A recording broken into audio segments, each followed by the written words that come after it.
Exiles in Brooklyn by Wayne Erreca. A two-act play. Time, November 17, 1963. In an apartment on Doughty Street and Elizabeth Place in Brooklyn, New York. Act 1, Scene 1.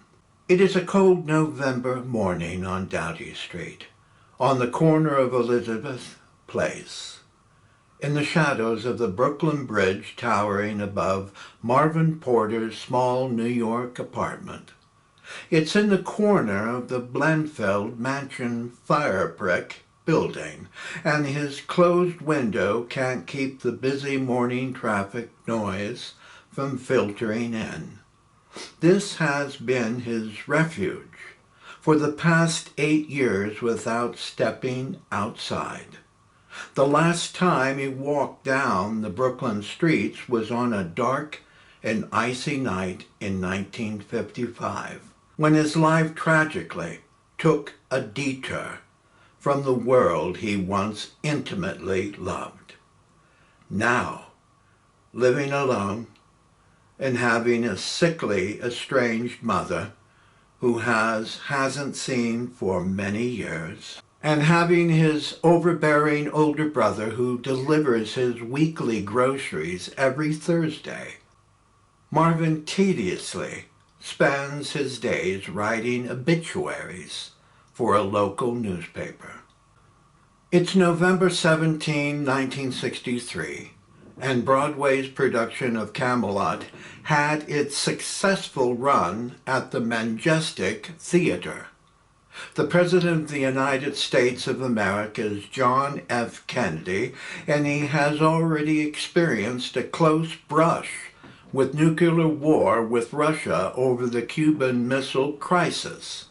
U.S. troops are steadily being sent to a faraway place called Vietnam, and Governor George Wallace of Alabama is trying to prevent integration of blacks into the Tuskegee High School. Reverend Martin Luther King, Jr. has just given a civil rights speech in Washington, D.C.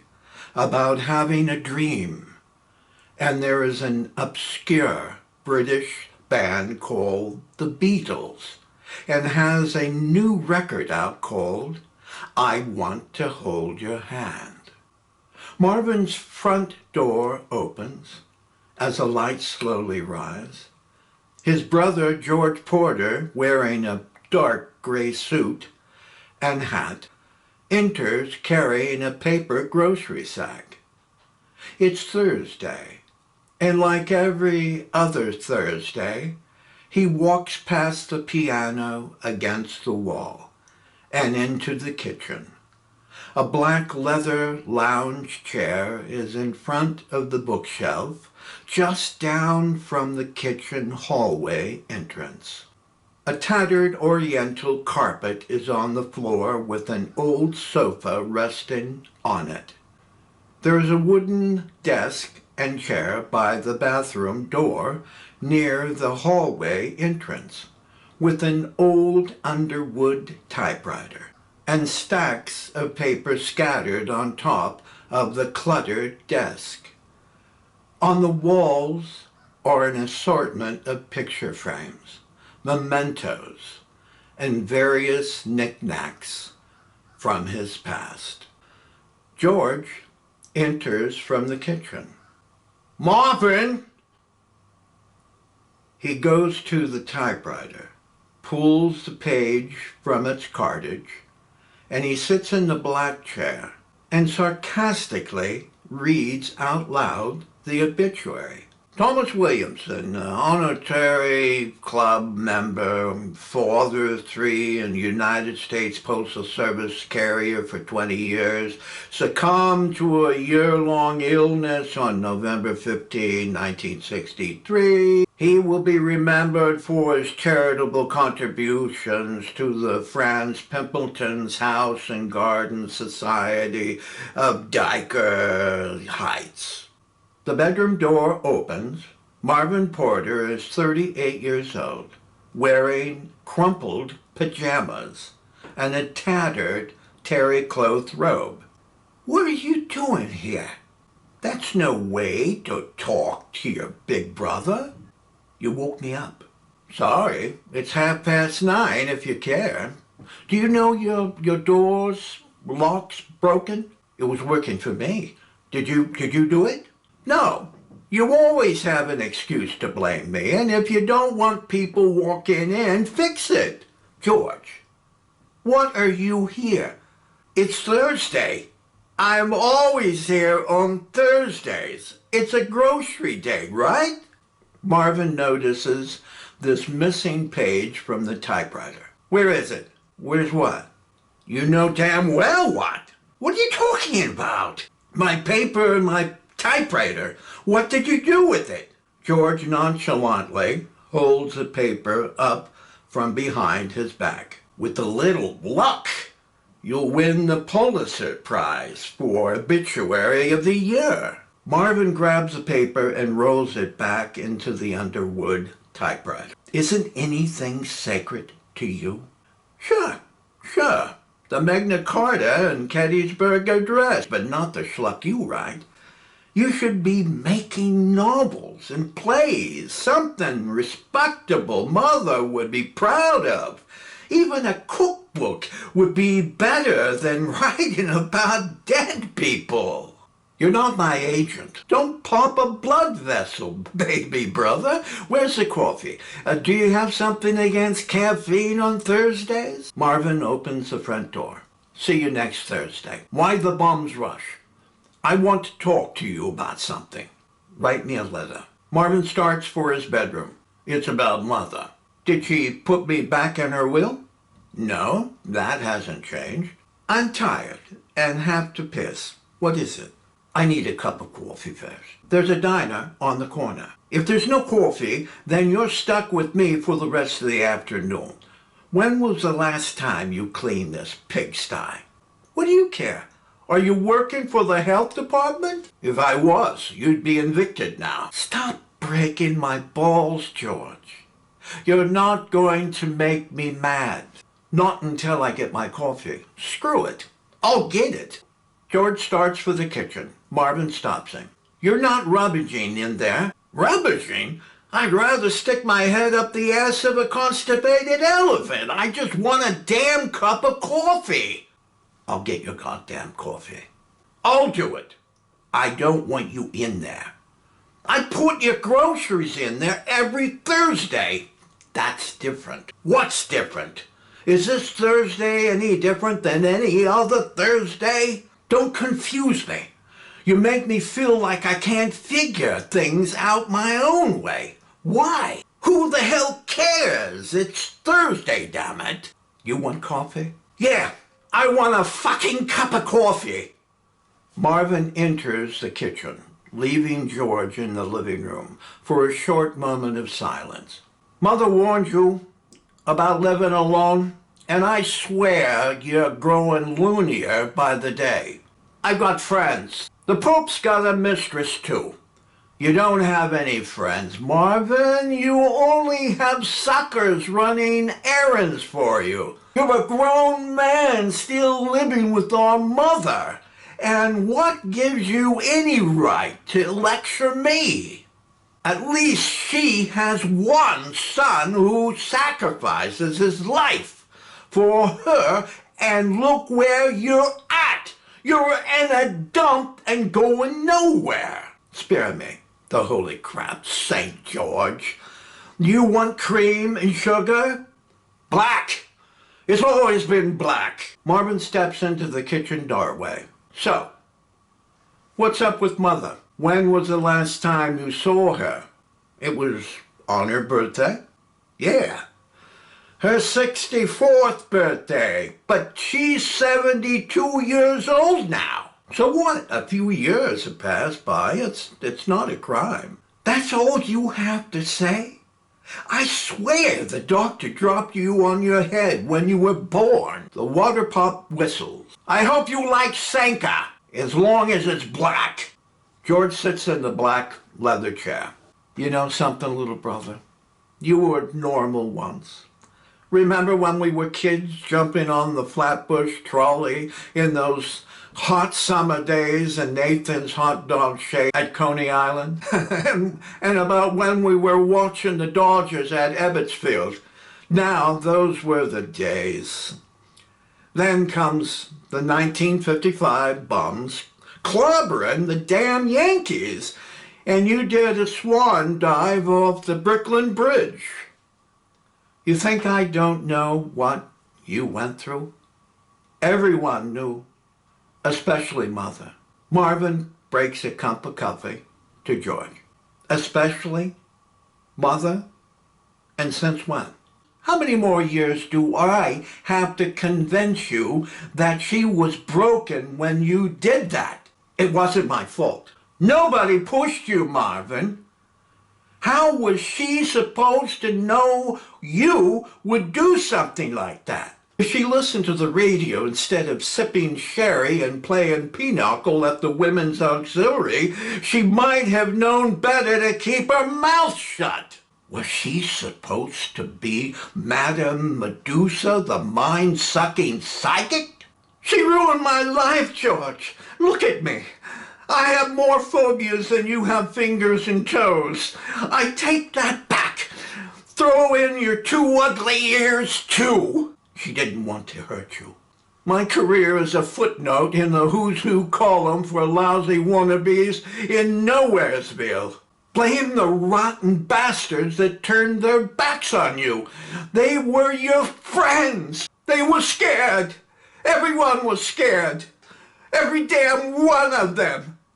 When they put their fingers on me, I was poison, George. And I was like a bucket full of stinking carp at a fish fry. There is knocking on the entrance door. Marvin opens it. An elderly woman in her mid-60s wearing a loose-fitting flower print dress and a large red ribbon in her hair is standing in the doorway. It's Mrs. Sidney Bloomfeld, the widowed owner of the apartment building. What's up, Sidney? Is everything all right here? Sure, why? I heard screaming. No, nobody's screaming in here. It must have been down the hall. No, I distinctly heard screaming voices in your apartment. No, it's just George and me. We're just talking. Marvin, I'm old, but I can still hear a mouse farting from 50 feet away. Don't lie to me. It makes you small. Listen, you can beat each other if you want. That's your stupid privilege. The main reason I'm here, I have a plumber coming this afternoon. I know you hate being disturbed, but he will be inspecting everyone's kitchen pipes, and he's starting on this floor. Can you schedule him for another day? No, time is money.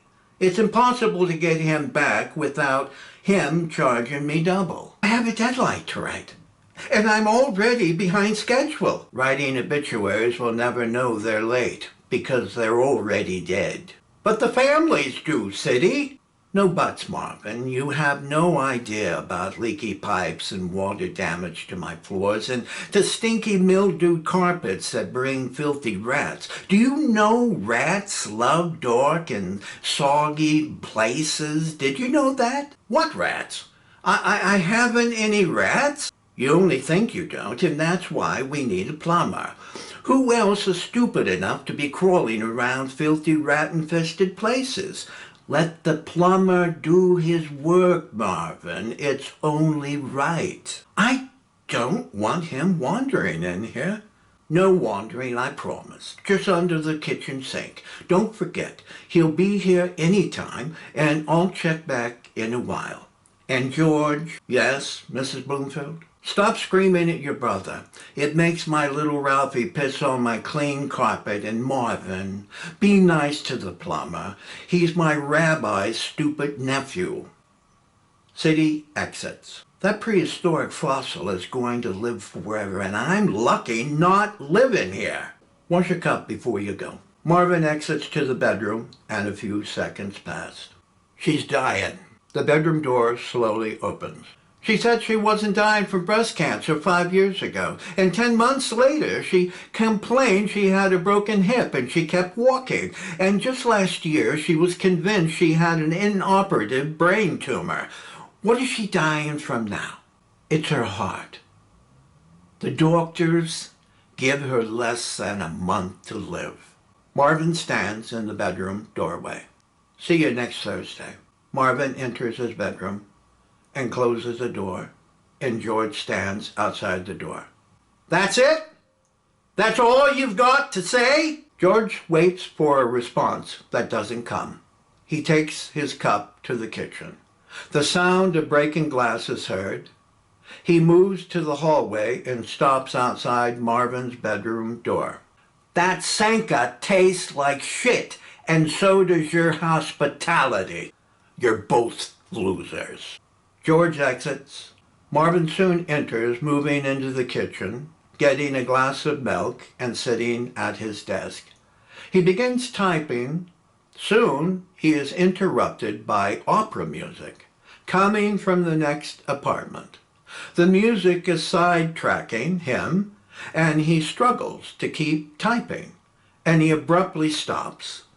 He briefly paces the floor, and with his patience running dry, he pounds on the wall. The opera music promptly stops. Satisfied, he continues typing. There is a loud knocking on his entrance door. He freezes. Marvin soon enters, moving into the kitchen, getting a glass of milk, and sitting at his desk. He begins typing. Soon, he is interrupted by opera music coming from next door. The music is sidetracking him, and he struggles to keep typing, and he abruptly stops. He briefly paces the floor, and with his patience running dry, he pounds on the wall. The opera music promptly stops. Satisfied, he continues typing. There is a loud knocking on his entrance door. He freezes. Who is it? Your neighbor. What do you want? I would like to have a word with you, pounding on my wall. I'm a little busy at the moment. Can you come back later? No, I think this is the perfect time to talk. I'm working on my important matter. I'm sorry, it will have to be later. I'm not leaving until you open the door. In a panic, he surveys the surrounding mess of his apartment. Give me a minute! He grabs books, magazines, cups, and clothes, and is only reshuffling the messy piles into new ones. He opens the entrance door, seeing a young woman who is casually dressed and in her early 30s.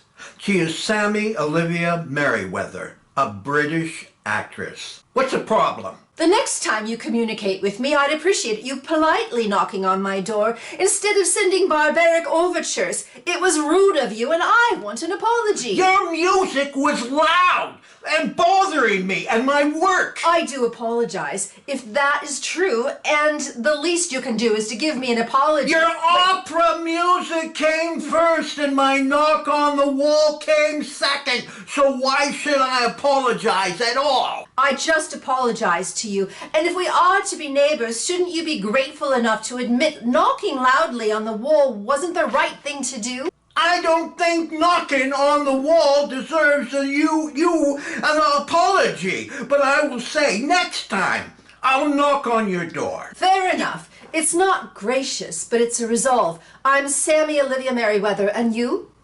So she offers a hand to shake. He reluctantly doesn't take her hand. Marvin? Marvin? Porter. I don't mean to be rude, but I really need to get back to my typing. You're a writer? Yes. What do you type? I write about people. Are you a novelist or a playwright? As I said, I need to get back to my work. Maybe another time we can talk? Of course. I don't mean to intrude. And let us be good neighbors. Goodbye, and I promise to keep my volume down. Okay, that will be a start. Goodbye. Marvin shuts the door and moves to his desk. He begins typing.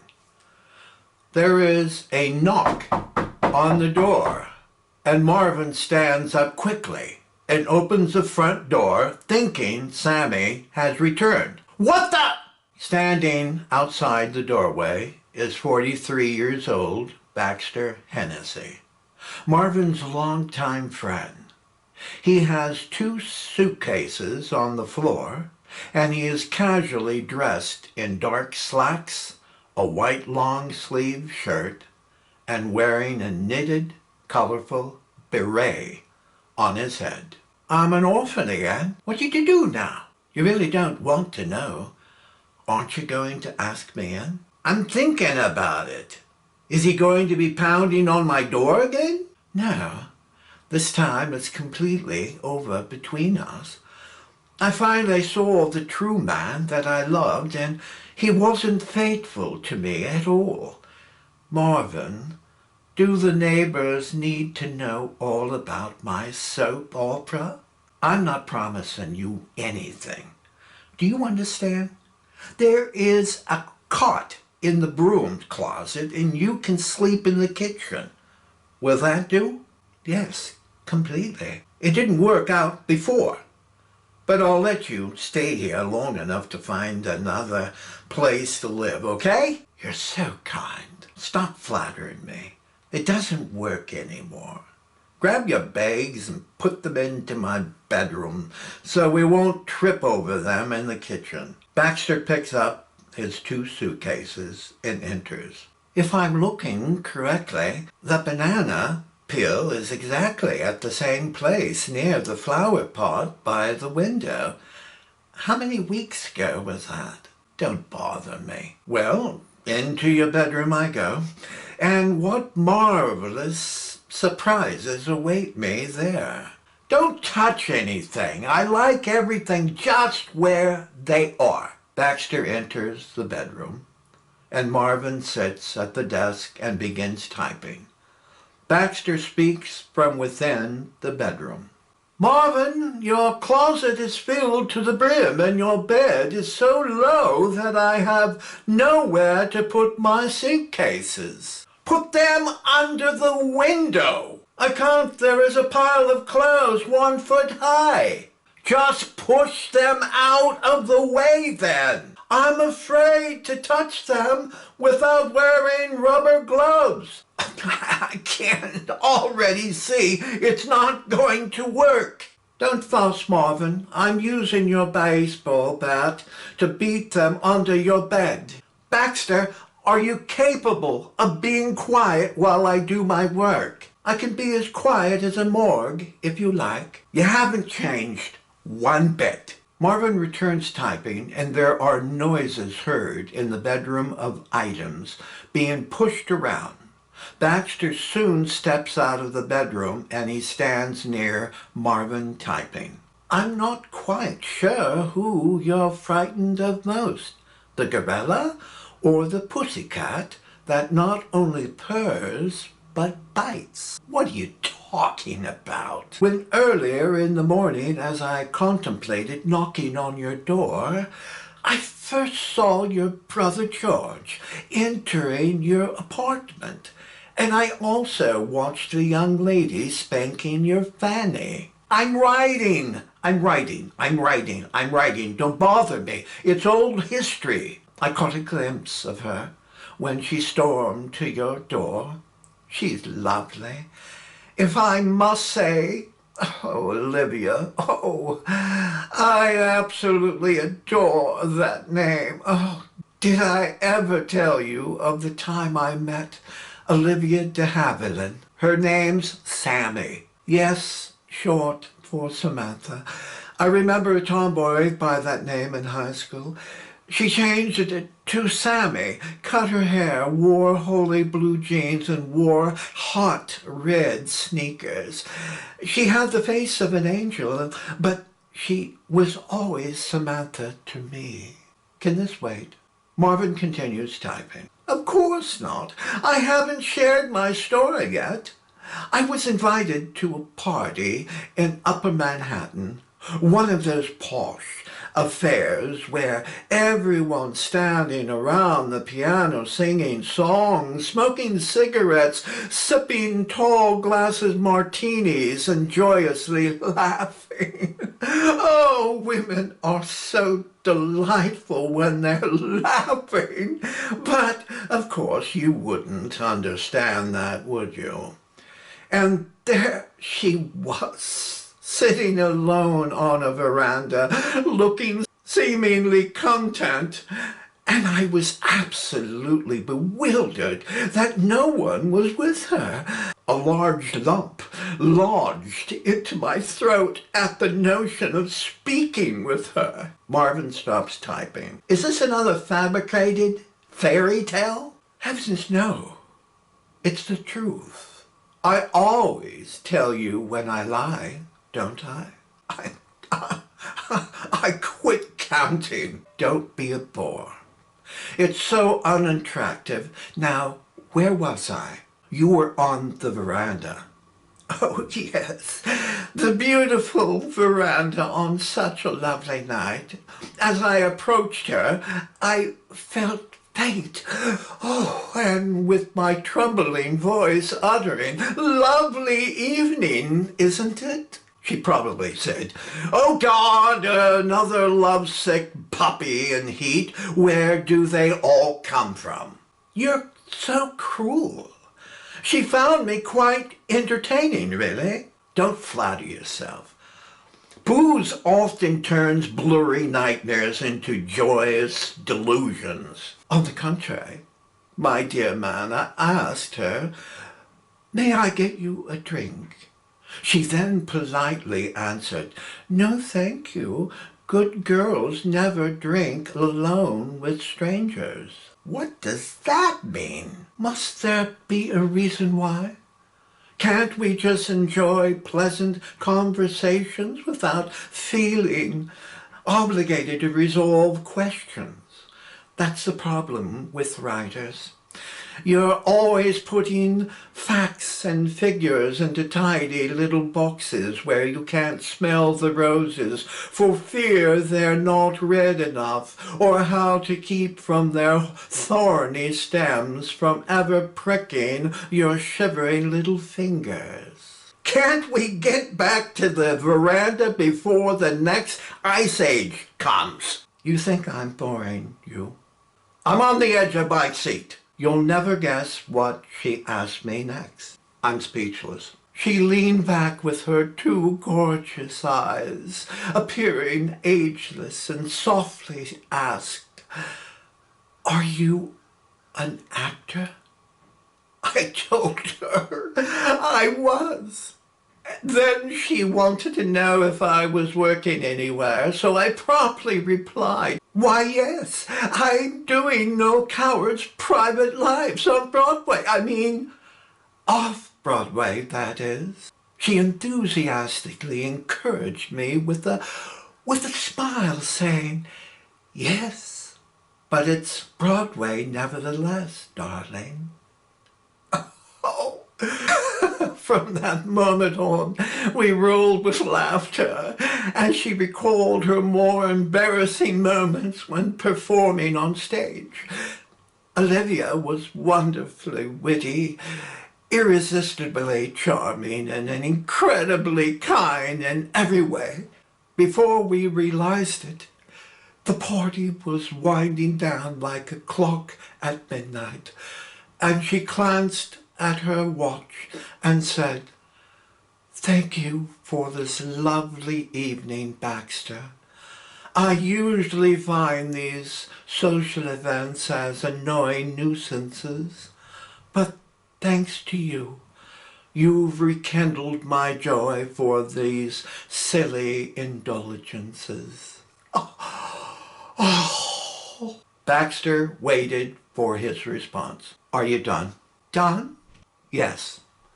Like finished, over, and kaput." You didn't appreciate a single word, did you? Does my opinion matter? If you have a brain, that is.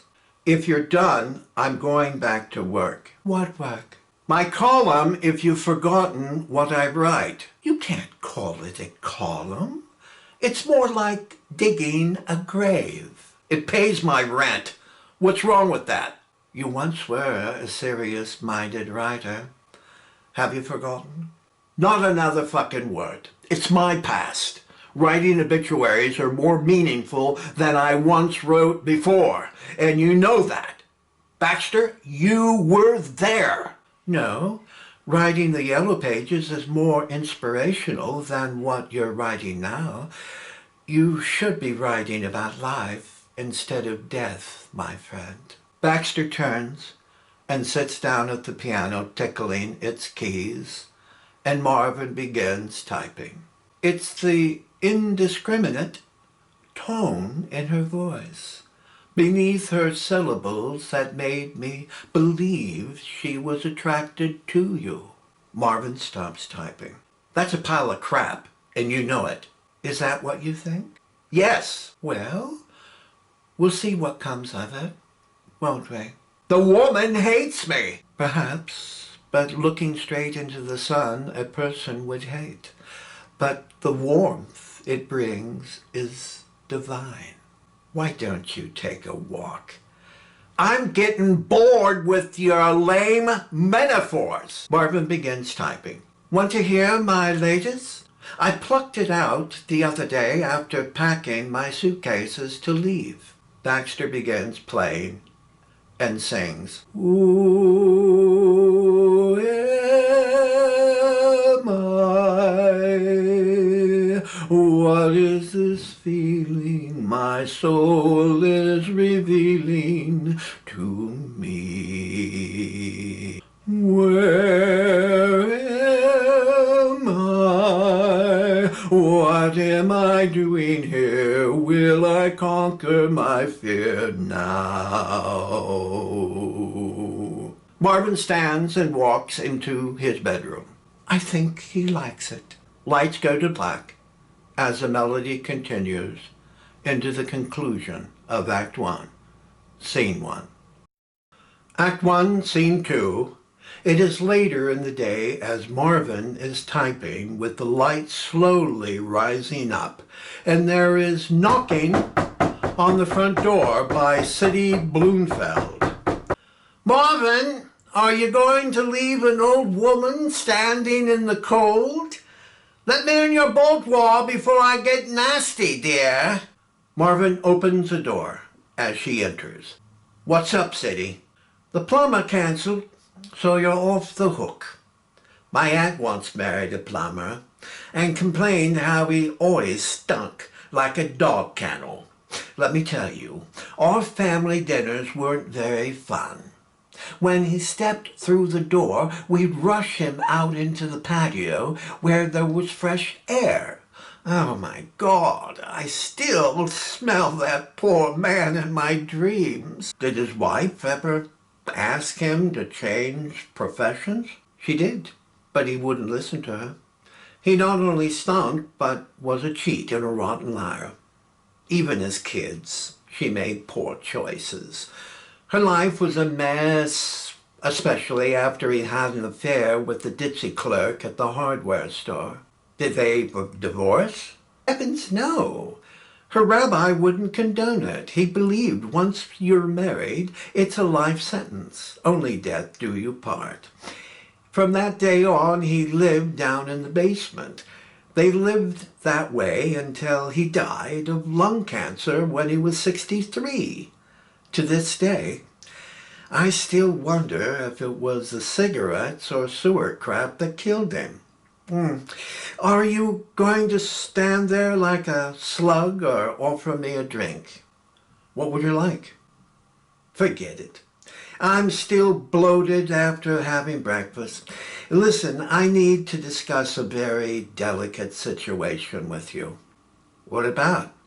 I don't like talking behind people's backs, but there is a possible ramification on this floor of the building. What is it? Look into my eyes and promise you'll keep it a secret. Are you having an affair with the plumber? God forbid. No. Far worse than that. Well, what? Stop rushing me. Can't you see I'm upset? This isn't easy to explain. City, what is it? It's not an it, but it's a who. Who? Have you met your new neighbor? Yes, just this morning. Do you think there is anything odd about her? I don't know, City. She talks with a British accent, so what? She's pretty, a foreigner, and I don't know her from Adam and Eve. I'm confused. I need your eyes and ears for me, Marvin. You want me to spy? Yeah, I guess so. I'm not in the spying business. I'm a writer. Listen to me. There was once a young lady in apartment 23 on the second floor a few years back. She must have been an army recruiter with the stream of men coming through her door. It took me months to get rid of her. And don't forget, catching a disease is easy, but ridding it is almost impossible. You think she's a prostitute? Shh, don't say that. She might be hearing through the wall. They're the worst kind. Purity on the outside, but underneath, they're fire-breathing dragons. City presses her ear against the dividing wall. Hear anything? Don't be a smart-ass. And in the meantime, keep your eyes and ears on her. For me, okay? And before I go, are you still writing those stupid obituaries? That's how I pay my rent, City. I told you before, my cousin's a newspaper editor. He needed a writer and I needed a job. I have a cousin in Chicago who owns a slaughterhouse, and I don't stand in pig guts for him. Is there a moral in this? Yeah, don't sell yourself short. Losers are afraid of success, and they would rather bend over and grab their ankles than reaching up to the stars. Thanks for the imagery.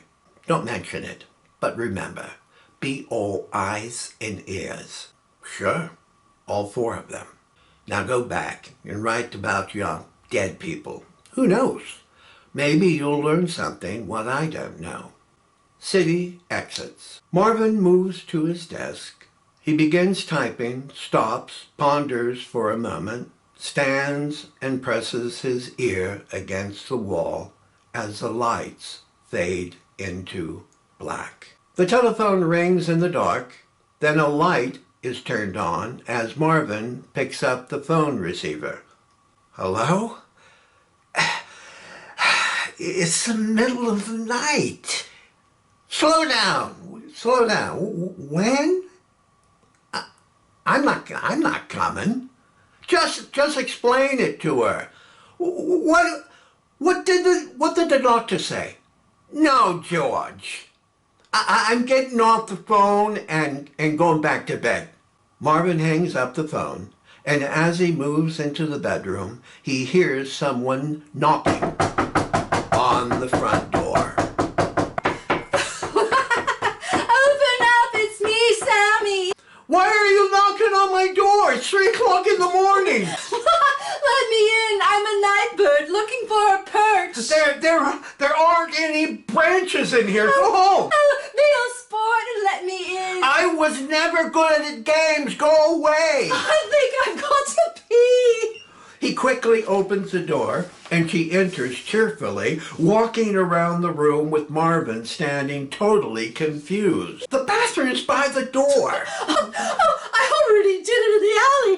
Can you make me a drink? No, you're already drunk. She twirls about the room. I'm a ballerina lifting my dreary heart upward and never being earthbound again. He twirls laughingly, round and round until she falls into his arms. Hello, stranger. Who brought you into my life? He struggles with her in his grasp. Let me take you to your apartment. She wraps her arms around him, squeezing him tightly. Why before? Don't you like me? Baxter enters. It's a little late for the tango, don't you think? Do I know you? Not officially, and you're one cocktail too many. It's time to say goodnight, Olivia. Baxter frees her grasp from Marvin. Do I have to? Yes, you're greatly in need for your beauty sleep, dear. I don't want to go to sleep. It's a bore. Be a good girl now. Right foot forward, swing your left leg nicely behind the other. But I want to play with Marvin. Baxter moves her to the entrance door. Say good night so we all can go back to sleep. Goodbye, Marvin. I'm being kidnapped. Baxter opens the entrance door and exits with Sammy. Marvin moves to the window and looks out at the Brooklyn Bridge. Baxter soon enters the room. Humpty Dumpty sat on a wall. Humpty Dumpty had a great fall. All the king's horses and all the king's men couldn't put poor Humpty Dumpty back together again. What does that mean? Your life, as you once knew it, is now officially over, my dear friend. Your metaphors never make any sense. I think they do, and so do you. That silly, lovely woman has you in her headlock, and you won't be able to escape. God, I'm not the least interested in her, or for that matter, anyone else. I'm going to bed. You're not getting off that easily. How would you know? You've never touched a woman in your life. So what makes you an authority of what I should do? You don't have to bed them to understand them. I've been an admirer of women for many years. I'm tired of listening to you. Good night. Marvin walks into his bedroom. Do you remember when we first met? I'm tired of hearing you, looking at you, and think about where you're going in the morning. You were in the 5th row in the theater. Do you remember old Garish? That damn bastard wasn't a director. He was a tyrant. It was your first play, and his interpretations were always his law. I auditioned for the lead role, and I was late on arrival, and Garish said, "Get the hell off my stage if you're tardy once. A good bet you'll fail me in the end." Oh, as I walked down the aisle to leave the theater, you said to Garish, "I like the way he looks and postures." Oh, he ordered me to wait outside. I don't know what you told him and what changed his mind, but you saved me as an actor. I was marvelous on that opening night, wasn't I, Marvin? Where are you going with this? What does this have to do with women? It's everything about trusting and women in your life. I don't see any correlation of what you just said. Women can be unpredictable like your mother, but her intentions were well thought, and that is why you don't trust other women like the one next door. I'm going to bed. Do you miss the theater? The answer is, it doesn't miss me. He turns and walks into his bedroom. Sweet dreams, my forlorn, dear friend. Baxter moves to the piano and tickles the ivory keys as the lights fade to black. Act 1, Scene 3. The following morning, November 18th, a knock is heard on the front door. Lights rise as Baxter appears in the kitchen doorway wearing an apron over his black slacks and long-sleeve shirt. All right, don't bruise your knuckles. The cavalry's on its way. He opens the door and Sammy is standing there holding a potted plant. Oh, you.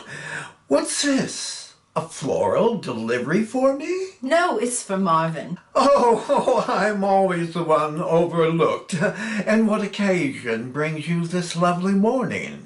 I'm here to apologize for last night. All's forgiven and buried. Do you care to come in? Yes, that would be nice. Sammy enters and Baxter shuts the door. Oh dear, do you smell something burning? Why, yes, a little, I think. Baxter quickly moves into the kitchen. Oh my, I put the stove dial on 8 instead of 3. I'm working on a new recipe of toffee pudding. Make yourself comfortable. Where should I put the plant? Wherever the sun shines most. Do you care for a cup of tea? I'd love some, thank you. Would you like a pinch of cream and sugar? No sugar, but cream, please. Is Marvin here? No, he's laundering his skivvies and socks down in the basement. How long have you been roommates? We're not roommates, and I'm currently in exile in Brooklyn. I'm just staying here a few days to get my compass working again. You're English. Where from? I was born and raised in Guildford. Lovely city. I once did a play in Guildford. They have fantastic audiences, but their dressing rooms are atrociously skimpy. Are you still an actor? Why, yes. I'm flattered you care. Oh, because the casting directors don't. Your resemblance reminds me of, oh my, what's his name? He is on the tip of my tongue. Oh, that's me. Totally forgettable. The teapot whistles and he enters the kitchen. I've seen him so many times. Where's my memory gone to? If it is any consolation to you, I forgive your absent-mindedness, because my vanity would wither away if that actor never met my standards in every way. It is best we let him go up in smoke. What was the name of the play you were in? Oscar Wilde's Marvelous, The Importance of Being Earnest. I played Cicely at the Strand Theatre in London a few years back. Oh, my. How we obviously share an abundance of good taste, don't we? Yes, I suppose it was fun. Are you working anywhere? Well, actually, I'm in between productions now, better known as an actor's purgatory. And how about you? That is what brought me to New York. I'm cast in an original play by an unknown playwright. I know it is a great gamble for me, but I couldn't resist coming to America. I guess that makes me an exile from Mother England, doesn't it? Well, that makes two of us, and we can share company so we won't be alone. Is it a good play? It's fairly clever, slightly witty, but I have the lion's share of its dialogue, but I do have my doubts. The New York critics will definitely remind you of your performance, and be assured if the quality of the production lacks, they may not want to see you ever again. They're not lambs in green fields, but they're lions looking for crippled playwrights and directors to devour who don't know what they're doing. I very well know what you say is true, and that's what keeps me up at night drinking far more than I should. When and where will you be playing? It's at the Promenade Theatre, and it's opening sometime in late January of next year. Off-Broadway. Not bad. Good for you. And That is a good start. I'm embarrassed to say I'm already missing London. Don't fret, because shortly New York will warm you up. New Yorkers don't like losers before they fight, and if you do fight and lose, they will slap you on your back. I know, Baxter. I'm certainly going to fight. I'm not a crybaby. Oh, I don't doubt your fiber. You don't lean backwards easily in the wind. When I got off the Queen Mary, I kept thinking I should be stomping on the boards of London instead of New York. That's horrible to say, isn't it? This is a wonderful opportunity that many young women don't have. I should be grateful, but honestly, I'm not. Why did you accept the role? I'm not clearly sure, but it is a favor for a friend. To a friend, you say? I know that very well. Friends can often lead us astray to places that where enemies never can. Who is this friend? He is a producer. Oh, I know how that goes. I've been there a couple of times. My Auntie Mary Jane once said to me, "Shoot for the stars with a twinkle in your eye and have a smile from here to there, but keep your feet to the ground so you'll never lose who you are." It's not what you think. He's an old friend of my father. They both shared World War II together. Oh, I know a lot of actors who would be delighted to have a friend like that. Does he treat you well? Yes, in the company of others. How is he when you're both alone, if I may ask? I would rather change the topic if you don't mind. Of course, naturally. Let's move on. How about we have a little Oscar Wilde magic? What kind of magic? Baxter begins reciting dialogue from Oscar Wilde's The Importance of Being Earnest. He plays the role of Algernon. "You are my little cousin Cicely, I'm sure." She hesitates and soon realizes it is a game, and she plays the role of Cicely. The importance of being earnest, isn't it? Right, you are. Let's test how good our memories are after all these years. Sammy jumps in with her first line from the play. You are under some strange mistake. I'm not little. In fact, I believe I am more than unusually tall for my age. But I am Cousin Cicely. You, I see from your card, are Uncle Jack's brother, my cousin Ernest, my wicked cousin Ernest. Oh, I'm not really wicked at all, Cousin Cicely. You mustn't think that I am wicked. If you're not, then you have certainly been deceiving us all in an inexcusable manner. I hope you have not been leading a double life to be wicked and being really good all the time. That would be hypocrisy. Oh, of course, I have been rather reckless. Oh, I'm glad to hear it. In fact, now you mention the subject, I have been very bad in my own small way. I don't think you should be proud of that, though I am sure it must have been very pleasant. It is much pleasanter being here with you.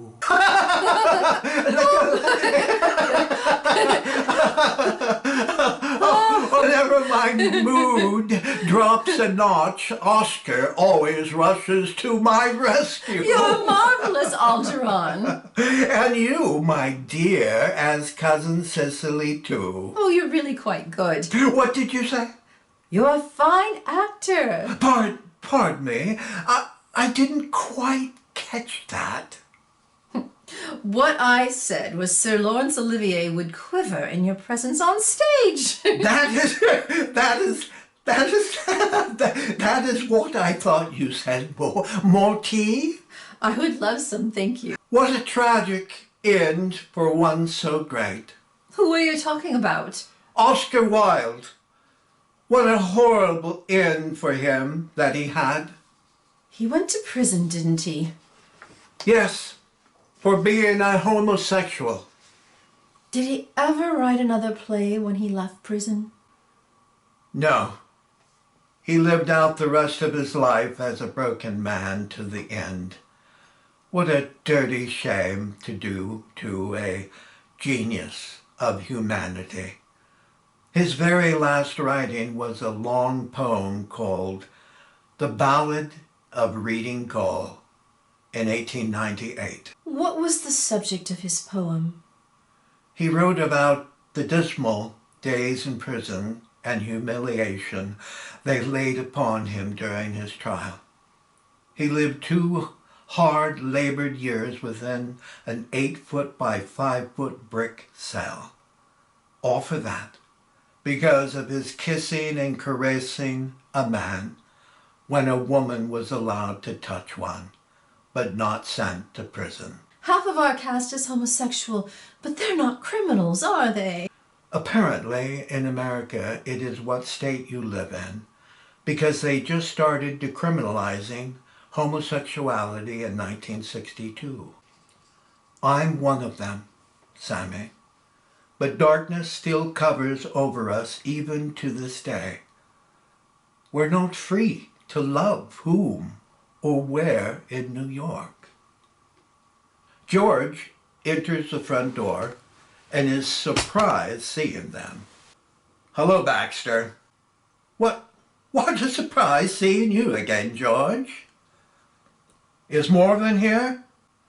Not at the moment. He's doing his laundry below. We're having tea. Would you care for a cup? No, I'm a coffee man. That is what most Americans say about us Brits, thinking it's too feminine for men drinking tea. Oh, let me introduce Marvin's new next-door neighbor to you. This is Sammy, and she definitely isn't a boy, as you can see. Sammy, this is Marvin's big brother. It is nice meeting you, George. Yeah, you too. Well, I never expected you ever having a girlfriend, Baxter. Not to contradict you, but I did have a girlfriend in my year 5, just for the record. Are you still working on the NYPD Vice Squad? Yeah, I'm still on the beat, and about 2 weeks ago I busted a couple of your friends at Tony Bonner's supper club. Were they stealing pork ribs and macaroni? No, they were smooching in the bathroom. Well, at least they weren't mugging anybody. And how many days did they get in the can for smooching? I just arrest them, and they go to jail. That's all I know. And I don't know how long they stay there. Are you staying here long, Baxter? I just arrived yesterday, and I'm considering going to Las Vegas, Miami, or sunny California. Well, the sooner you get out of Brooklyn, the more tan you'll get. It looks like I have to go down to the basement. He's probably putting nickels in the dryers instead of dimes. Have a good day, young lady, and Baxter, you're going to have to dine elsewhere, because the Tony Bonner's Supper Club is being closed. George exits. His brother clearly hasn't any similarities to Marvin. Did their mother have a secretive affair? That's a thought, and George might have been fathered by a corner store meat butcher, and she got a reduction in price on chicken and hamburger. Aren't we an evil twosome? We most certainly are. This may be rude of me, but what kind of relationship do you have with Marvin? We're hardly intimate lovers, if that is where you're going. Oh, I'm embarrassed. I shouldn't have asked. Of course you should. Don't be. Now you know. I love him like a brother.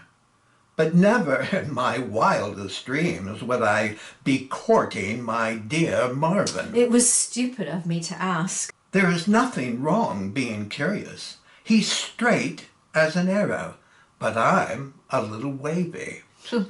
I find him a little odd, don't you think? Marvin has always been a fish out of water, and he has forgotten how to swim.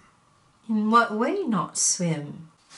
Nearly a decade ago, he lost his creative spark as a playwright.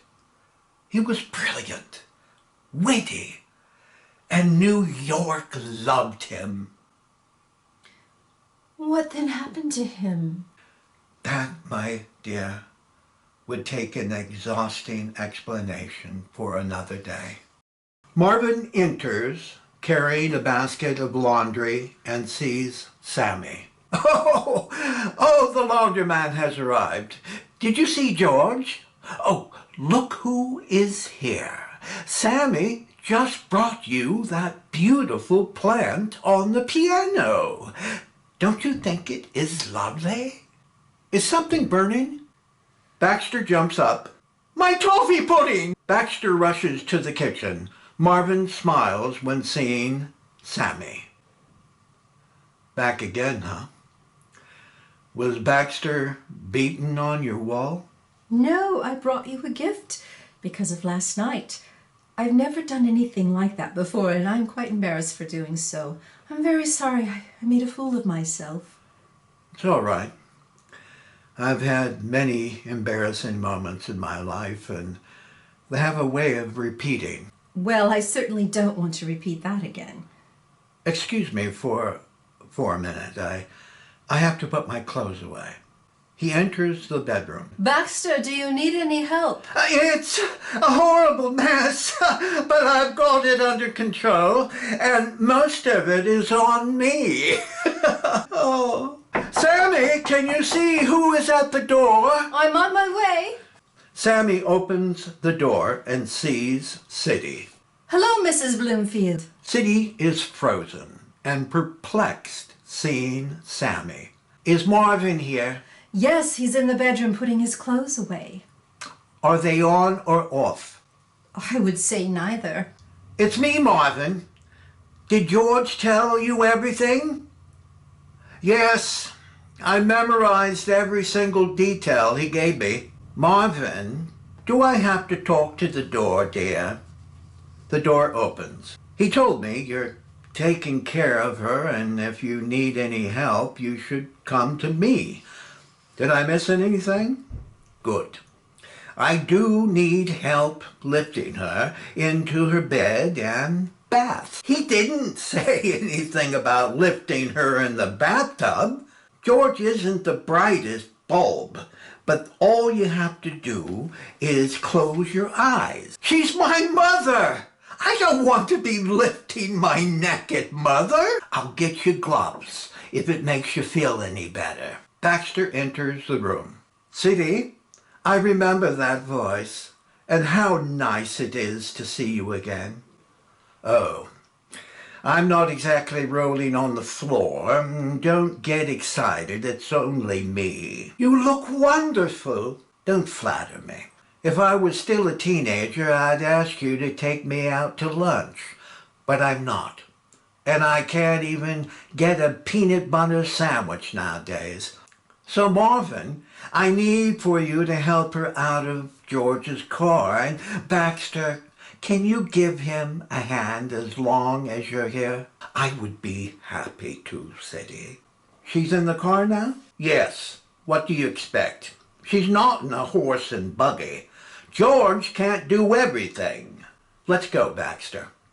I'll take her feet and you can take her arm. That sounds like a Thanksgiving turkey. How about my taking her wings? I'm not in a good mood. Let's just get this over with, okay? Lead the way, master. Marvin and Baxter exit, and Siddy begins to follow them, but stops and turns to Sammy. Are you just going to sit there?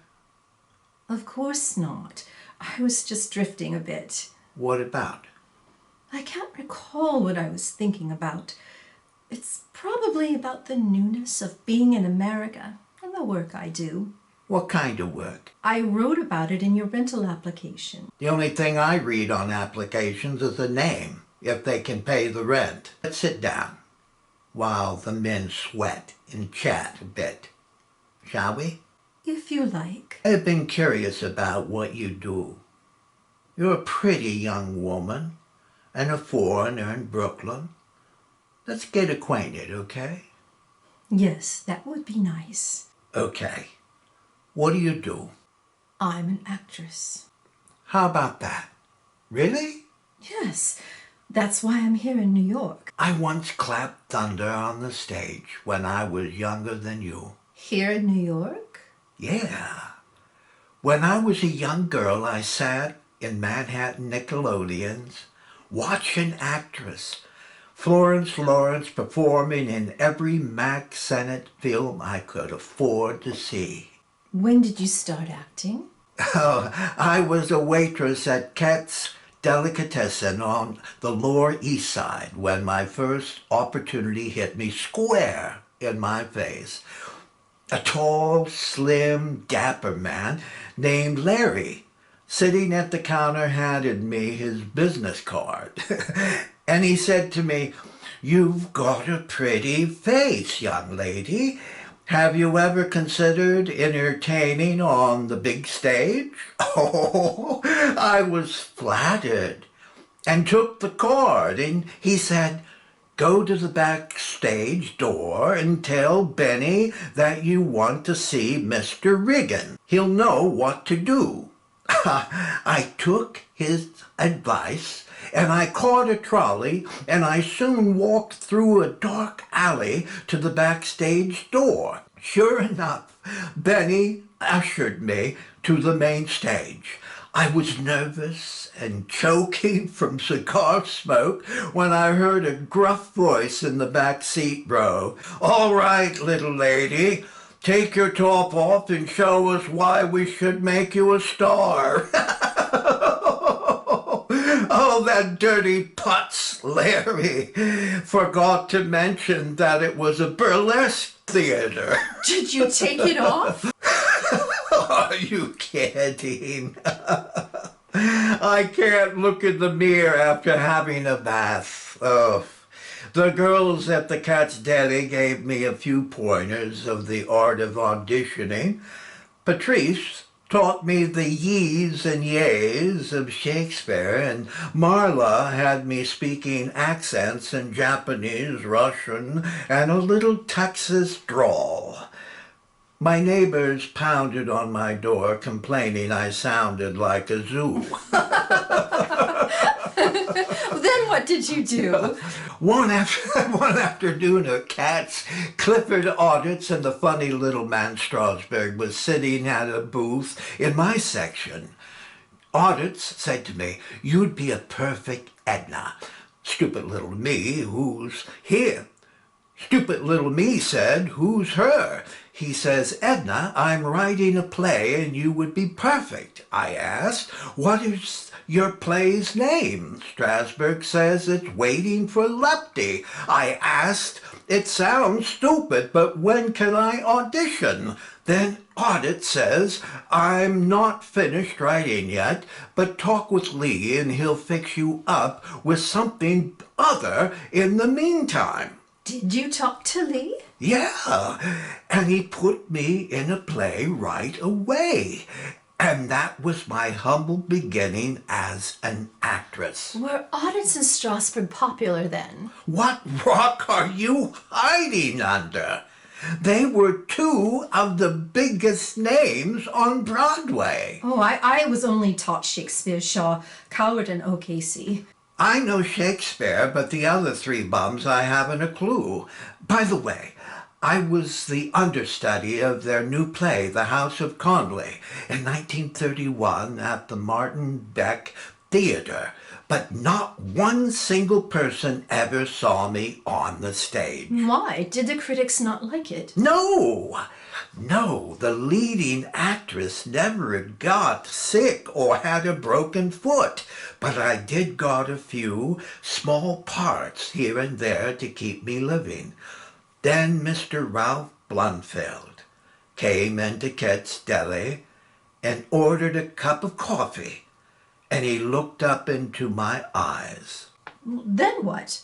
He asked me for a date, and 6 months later, on a chilly morning when we were standing on the Brooklyn Bridge watching the tugboats in the harbor, I whispered in Ralph's ear, "Congratulations, Mr. Blunfeld. you're soon to be a father. No. Yes, yes, and when looking back, everything worked out just fine for us. What a charming story, Siddy. But what happened? And my only regret was not playing Lady Macbeth. Oh, what a shame, but you would have been marvelous. If you keep throwing adulations at me, you just might be my very best friend. Marvin enters. You're needed, Siddy. George and Baxter want to bring my mother's last items to her home before it gets dark. Well, off I go then. Sammy, let's do this again. Yes, let's do. Siddy stands up. Did you have any kind words for your mother, Marvin? I was too busy. Yes, as incorrigible as ever. And when will you ever grow up? Sammy, he could use a few lessons of kindness and manners. And Marvin, forget about spying. It's beneath your integrity, dear. Siddy exits and leaves Sammy alone with Marvin. Well, I don't want to overdo my visit, and I know you must be busy with your work. Sammy stands to leave. Yes, as a matter of fact, I do. Well, I thoroughly enjoyed talking with Baxter and Siddy. They're both quite charming, don't you think? I imagine so. Well then, goodbye. Sammy moves to the front door. Thank you for the flowers. Sammy turns around, facing him. You're welcome. I don't, always work all the time. Perhaps, would you like to talk sometime? Yes, I would. Good. When?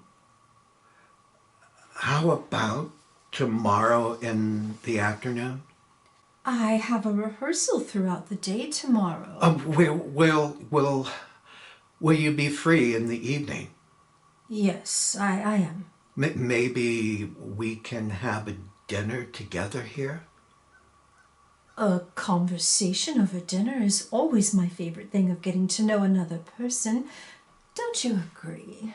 Yes, yes. And what time would you like to come?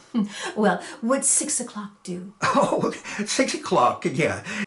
Playing my opera music quite loudly wasn't so bad after all, was it? Yes, but my knocking on your wall was what brought you here. See you at 6 o'clock. See you at 6 o'clock. Sammy leaves with a smile as she exits.